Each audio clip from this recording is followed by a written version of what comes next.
Hello, I'm Giselle, and I'm back with a new Melodifestivalen interview. And today I'm joined by Meira Omar. Welcome to my channel. Thank you so much. I have actually wanting to talk to you ever since you were in Mello last time, because I was so excited as an Asian woman to finally have someone else be represented on the big stage, because I really feel like representation really matters. So, have your roots from your culture, from your motherland, influenced you in your music in any way? I would say in all the ways. I'm someone who I obviously have a very multicultural background. My father's from Afghanistan, my mother's from Russia, and then I lived in India for 5 years. So I feel like I have roots from everywhere, and I love music from all over the world. It's such a big inspiration to me and what I listen to daily. I love Bollywood. I love Persian. I love African, anything. Give me Afro beats. So that is a big inspiration to me, and in the music I create and the art I want to create. And I feel like it unites in a way. And to be able to stand on a stage like Melodifestivalen and bring that in, singing a song called Dooset Daram, which means I love you in Farsi. Just doing that, I feel like, is huge. Yeah. And I wasn't sure how that would be received by the people. And even in Hush Hush, there are words that I sing in Dari, in Farsi, in Hindi. But I'm so happy I did it, and I'm opening up these doors. And I've had so many young girls and mothers approach me saying that they felt so seen, just seeing someone with the same hair color, singing words they know in their mother language on that stage. So yeah, I'm excited, and I agree, representation matters. Yeah. So what is it that makes you feel that it's important to bring this culture to your artistry? I think for me,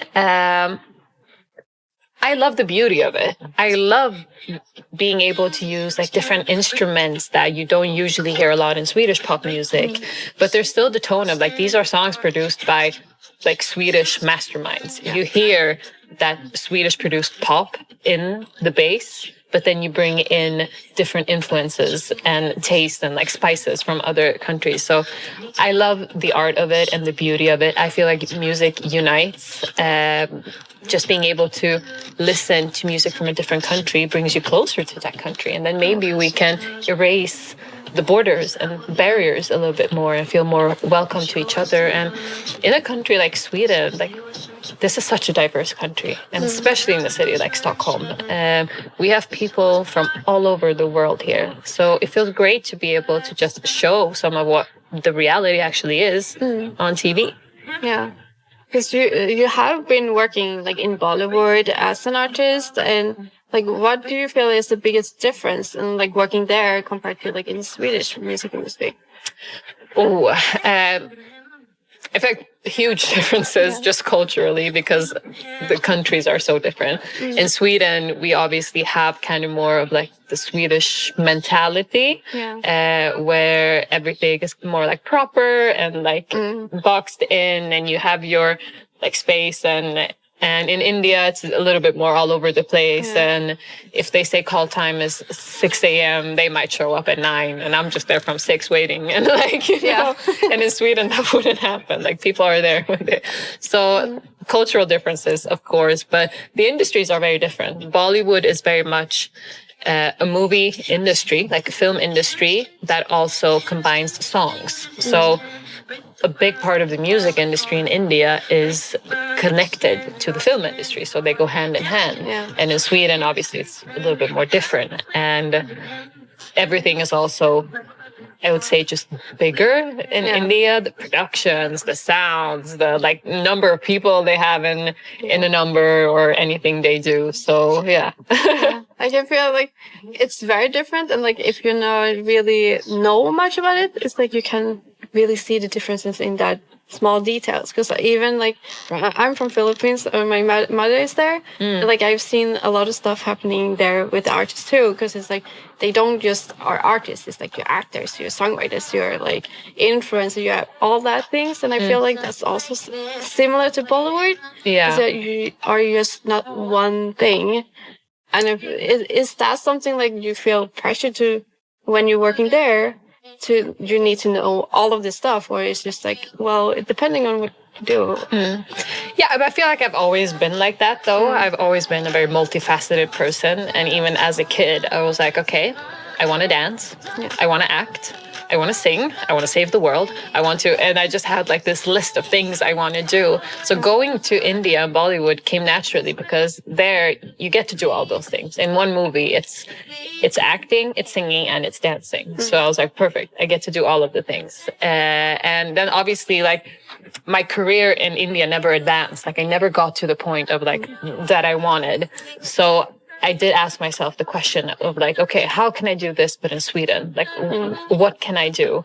So Melodifestivalen was obviously at the top of the list for a very long time because that's a forum where you can do all crazy things on that stage and it's accepted. Whereas just like on the Swedish charts, doing a crazy song, you don't know how that would go. But yeah, I definitely feel like I've always been, I'm not just like a singer. I'm not just that, or I feel like I have a little bit of everything, and that can sometimes make me feel like I'm not good enough to stand on a stage like this because I'm like, oh shit, vocally, I'm not Sanna Nilsson. And dance-wise, I'm not this person. Acting-wise, I'm not that. But then again, those are the things that make me me. I'm a little bit of everything everywhere. Yeah. And I have that niche and uniqueness to it. And I don't think anyone else is doing what I'm doing. So I just own it. Yeah, it's fun to see like something different because we usually see like, oh, well, everyone has a little box and like doing what kind of more is supposed to being expected to. And then you come with this huge number with a lot of different elements. So it's like so much fun seeing, oh, you're taking it to the top. Yeah. It's very fun to see like for the Dooset Daram this time, because you have explained it to be a love letter for your husband. Yeah. So what were your guidelines to like the team of bringing the stage? Like visually, how did you explain it to be able to portray it in this way? So, yeah, as you said, it is a love letter. And I had this idea that, okay, if we are portraying love in a song, with a song like Dooset Daram, I want it to be like it's a fiery love letter. So I saw in my head this world where we have like ancient love goddesses that use natural elements, because love is something that was there before any technology, anything. So if you just strip all that down and you just have the natural elements, there's fire, sand, the stone that I'm laying on, and just bring in that into this world. So I really wanted to create that. And then there are I showed the team at SVT a lot of, like, I came there with a PowerPoint. I was like, ding, ding, ding, ding. These are, and I had a scene or like a song from one of my favorite Bollywood movies. It's called Devdas. And in that song, there's a girl, she lights a flame, a little fire inside, like a little fire. And this flame represents the love that she has for this man. And he's been away for 10 years. And she has never let the flame die. She has kept it alive for 10 years. So I was like, I want this. I want this to represent the love. So this flame that will never die. And that's why we dance with the little like fires. So I just wanted to bring in, like, how can we make fire and love become one? That's interesting to hear because there's like so many details. Yeah. And it's like, how did she come up with all the things? Because we know like you have been working Bollywood. It's not just like, oh, you just let people come up with their thing, but would you came in with the reference? Yeah, no, I had visions. Yeah. So I was like, this, I want to do that. And they're like, okay, calm down. Let's see what we can make happen. That's awesome to like hear because it's like, I think it gets an insight of how you're working with your artistry. It's like really nice to like getting to hear that. So what was the most challenging part of like preparing for this mellow this year? Oh, well, the most challenging part, I mean, besides the physicality of this, because you've seen the number, like I'm running, I'm falling, I'm dancing, and it's very hard. It's technically challenging.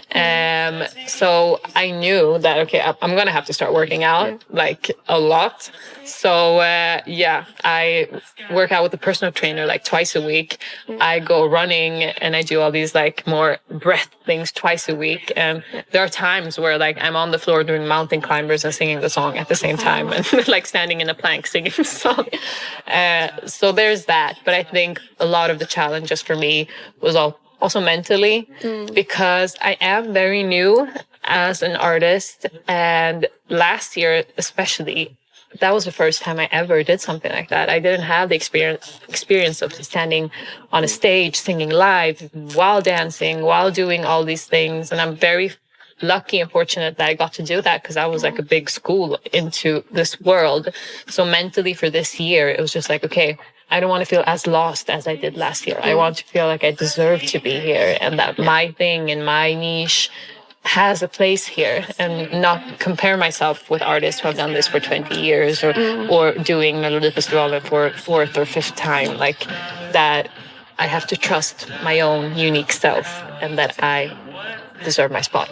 Yeah, and I think you do, because you're bringing with something new, and we get to see the representation.